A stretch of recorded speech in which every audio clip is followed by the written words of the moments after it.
1장 양자 배터리의 원리와 작동 메커니즘. 어느 날 도심의 한 과학 전시회에서 주인공 지우는 평소와는 전혀 다른 배터리를 만나게 되었다. 그 배터리는 일반 배터리처럼 단순히 전기를 저장하는 장치가 아니라 마치 한편이 정교한 오케스트라처럼 여러 요소들이 조화를 이루며 작동하는 신비로운 장치였다. 지우는 전시관 한 구석에 마련된 인터랙티브 디스플레이 앞에 서서 이 양자 배터리가 어떻게 작동하는지에 대해 설명을 듣기 시작했다. 전시 설명에 따르면 이 양자 배터리의 핵심은 조화 진동자라고 불리는 아주 특별한 장치였다.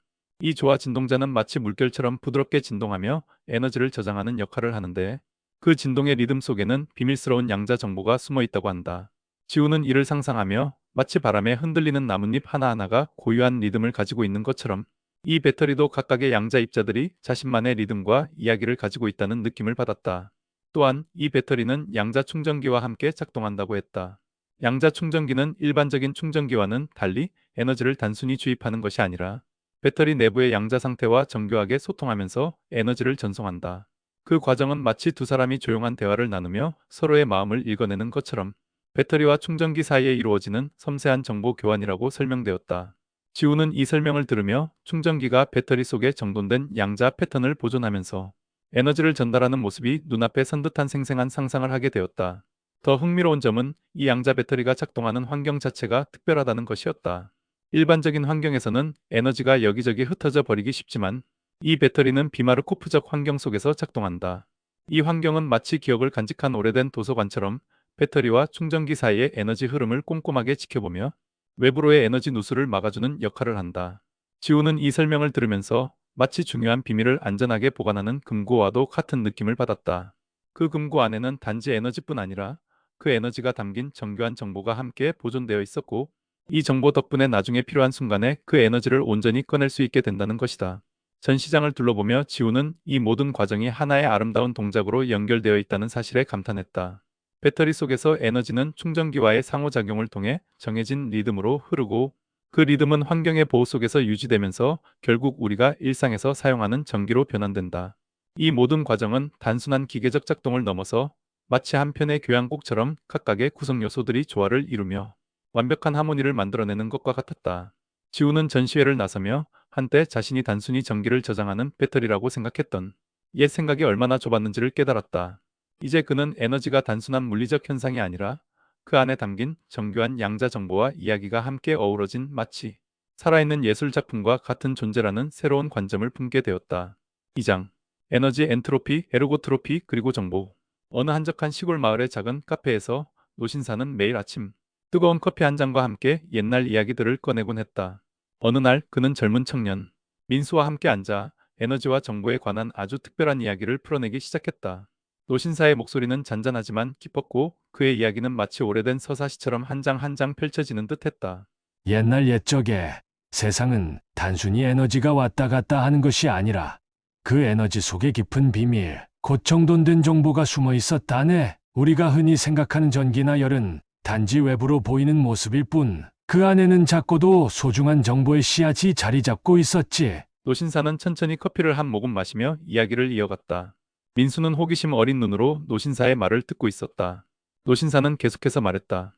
에너지 보존의 법칙, 즉 여역학 제1법칙은 모든 에너지가 변환되더라도 사라지지 않는다는 사실을 알려주지. 하지만 이 법칙만으로는 우리가 실제로 쓸 수 있는 에너지가 얼마인지를 설명하기엔 부족하단다. 왜냐하면 자연스러운 과정 속에서 에너지는 점점 무질서해지는데, 이를 우리는 엔트로피의 증가라고 부르지. 그의 목소리는 점점 감정을 담아 깊어졌다. 엔트로피가 증가한다는 것은 마치 잘 정리되어 있던 책장이 시간이 지남에 따라 먼지와 잡동사니로 어질러지는 것과 같단다. 그렇게 되면 책장에 가득 담겨 있던 소중한 정보가 사라지는 것이 아니라 그 정보가 더 이상 우리가 쉽게 활용할 수 없는 상태로 변해버리는 것이지. 이때 우리가 실제로 쓸 수 있는, 즉 유용한 에너지를 에르고트로피라고 부른단다. 민수는 눈을 크게 뜨며 질문했다. 그럼 에르고트로피는 그냥 남은 에너지 중 쓸만한 것만 모아놓은 건가요? 노신사는 고개를 끄덕이며 미소 지었다. 맞아. 민수, 에르고트로피는 마치 정돈된 책장처럼 우리가 쉽게 꺼내 읽을 수 있는 잘 정리된 에너지를 의미하지. 이 에너지는 우리가 유니타리은의 즉 외부와 교류 없이 내부의 질서를 바꿔가며 회수할 수 있는 에너지야. 그러나 만약 에너지가 무질서하게 흩어지면 그 에너지 속에 담긴 정보가 흐려져서 우리가 실제로 사용할 수 있는 힘은 점점 줄어들게 되는 거지. 노신사의 이야기는 마치 한 편의 소설처럼 이어졌다. 그는 이어서 말했다. 한번 상상해 보게. 어느 날, 한 마을에 특별한 마법의 도서관이 생겼다고 하자. 이 도서관에는 모든 책이 완벽하게 정돈되어 있어 필요할 때마다 원하는 책을 바로 찾아 읽을 수 있었지. 이 도서관은 마치 에르고트로피가 높은 상태와 같아. 그런데 시간이 지나면 바람에 날려온 먼지와 잡동사니가 책들을 어지럽히고 책들이 제자리를 잃게 된다면 도서관은 더 이상 유용하지 않게 되겠지. 우리가 진정으로 소중히 여기는 것은 바로 이 정돈된 상태, 즉 정보가 잘 보존되어 있는 상태인 것이란다. 노신사는 한참을 말한 후 창밖을 바라보며 덧붙였다. 에너지와 정보는 마치 때려야 뗄 수 없는 두 축과도 같아. 열역학 제1법칙이 우리에게 에너지의 보존을 가르쳐 준다면 제2법칙은 그 에너지가 어떻게 정돈되거나 흐트러지는지를 알려주지. 우리가 일상에서 사용하는 모든 기계, 모든 장치는 이 두 가지 원리가 어우러져 만들어진 결과물이야. 양자 세계에서도 마찬가지지. 양자 시스템은 에너지 그 자체뿐만 아니라 그 에너지가 담긴 미세한 정보, 즉 입자들이 어떻게 얽히고 코히어런스를 이루는지가 그 유용함을 결정하니까. 민수는 그 말에 깊이 감명받아 마치 오래된 동화를 듣는 아이처럼 눈을 반짝였다.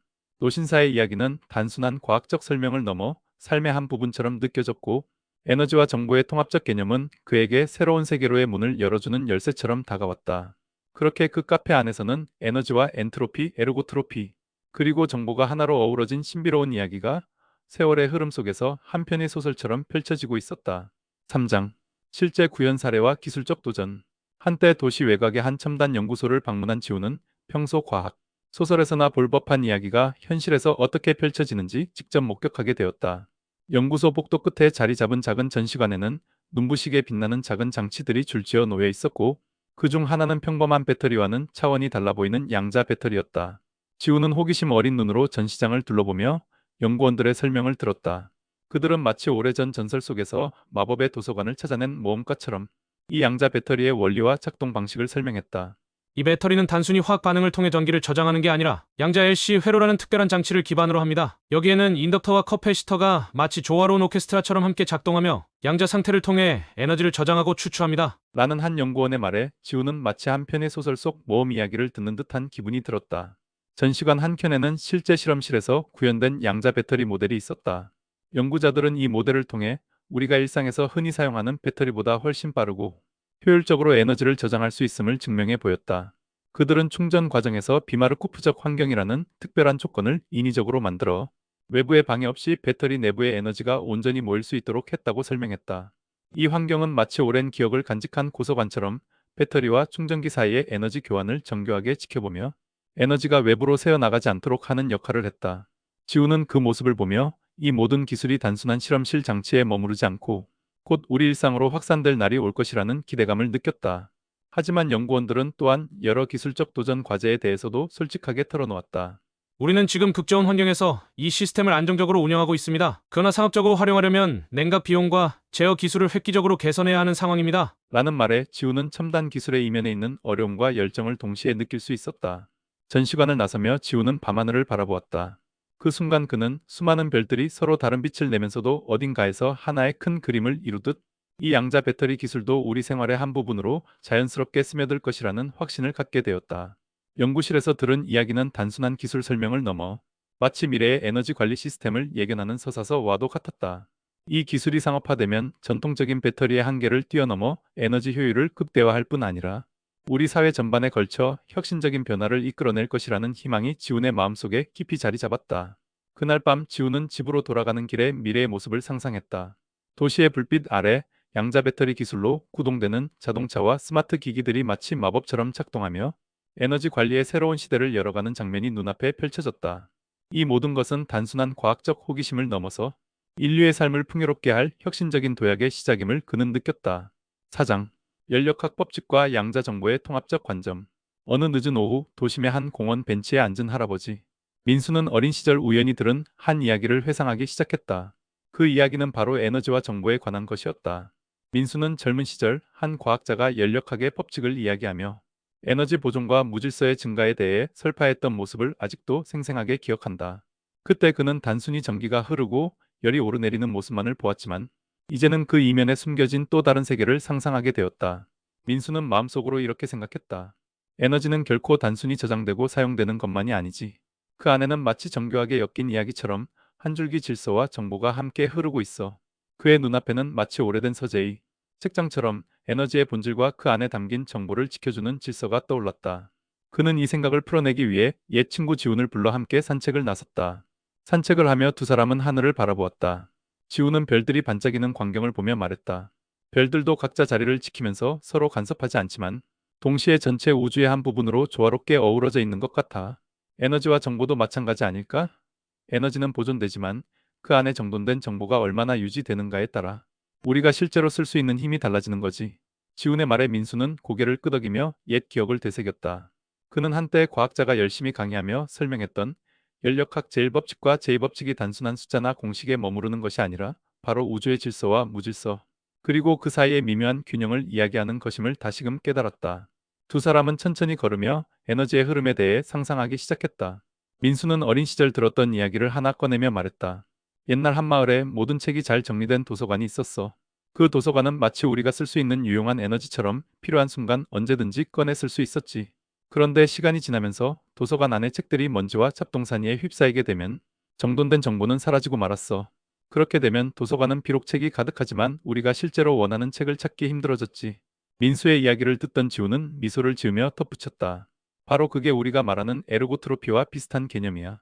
에너지가 저장되어 있다고 해도 그 안에 담긴 정보가 정돈되어 있지 않다면 실제로 쓸 수 있는 에너지는 줄어들게 되는 거지. 산책을 마치고 카페에 앉은 두 사람은 따뜻한 차 한 잔을 나누며 에너지와 정보가 어떻게 서로 연결되어 있는지에 대해 깊은 이야기를 나누었다. 지우는 조용히 말했다. 열역학 법칙은 우리에게 에너지가 결코 사라지지 않는다는 사실을 알려줘. 하지만 그 에너지가 유용하게 사용될 수 있는지는 마치 도서관의 책장이 얼마나 정돈되어 있느냐에 달려 있는 것과 같아. 양자 세계에서는 그 정돈된 정보, 즉 양자 얽힘과 코이어런스가 바로 그 핵심이야.